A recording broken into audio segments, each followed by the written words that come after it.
Lockdown में senior citizens को भूख और बेबसी मार सकती है। खुददार मेरे शहर में फाके से मर गया, राशन तो मिल रहा था वो फोटो से डर गया। वो खाना थमा रहे थे वो सेल्फी के साथ साथ, मरना था जिसको भूख से वो गैरत से मर गया। हमारे मुंबई शहर के कुछ बुजुर्गों को शायद इस गैरत की वजह से अपनी जान गंवानी पड़ जाए। ये बड़े अफसोस और शर्मिंदगी की बात है, लेकिन ये आज की एक कड़वी सच्चाई है। आज के लॉकडाउन के हालात में गरीब मजदूर तो परेशान हैं ही, अब ऐसे लोग भी मदद मांगने के लिए सामने आ रहे हैं जो बड़े गैरतमंद हुआ करते थे। कुछ वक्त पहले तक ज़रूरतमंदों की मदद खुद किया करते थे। ये हमारे शहर के सीनियर सिटीजन्स हैं जो शानदार बिल्डिंग्स में रहते हैं, लेकिन भूख और अकेलेपन ने उन्हें भी बेबस कर दिया है। लॉकडाउन के पहले उनके घरों में खाना पकाने के लिए कामवाली आती थी या फिर उनके खाने होटल से आ जाते थे। ज़िंदगी के आखिरी पड़ाव में वो अब अकेले हैं, किसी तरह का कोई सहारा नहीं है। बीमारियों के साथ ज़िंदगी गुजर रही है। सरकार की तरफ से निर्देश दिए गए हैं कि कोरोना वायरस के फैलाव को रोकने के लिए हमें अपने बुज़ुर्गों का ज़्यादा ख्याल रखना होगा, लेकिन मौजूदा हालात में घर में अकेले रहने वाले हमारे बुज़ुर्गों के सामने कई तरह की परेशानियां एक साथ आकर खड़ी हो गई हैं।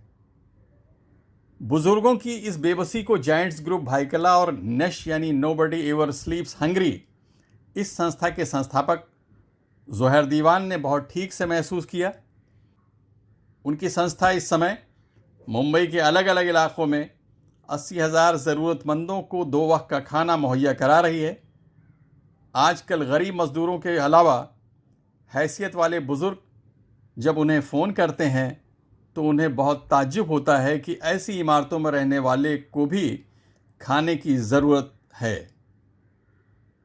ज़ोहैर दीवान ने मुंबई वासियों की आत्मा को झिझोड़ते हुए लोगों से अपील की है कि आप अपनी इमारतों में रहने वालों को एक परिवार की तरह मानते हुए कम से कम एक एक रोटी अपनी बिल्डिंग के बुज़ुर्गों के लिए निकालिए, क्योंकि इनके लिए न तो सरकार कुछ कर सकती है और ना ही कोई एनजीओ कुछ कर सकती है।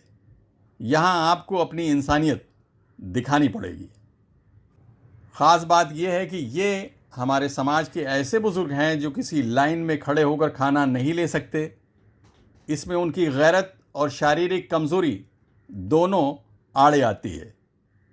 इसलिए सोसाइटी में रहने वालों को उनके लिए कोई इंतज़ाम करना होगा।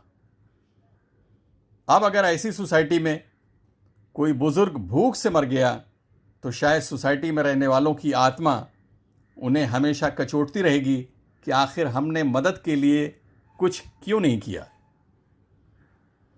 आइए हम खुद भी जागें और दूसरों को भी जगाएं। अपनी अपनी बिल्डिंग में रहने वाले बुज़ुर्गों के लिए कुछ करने की शुरुआत कर दें, क्योंकि ज़िंदगी में ये दिन हर किसी को देखना होगा। Abid Naqvi, press 9 news, Mumbai.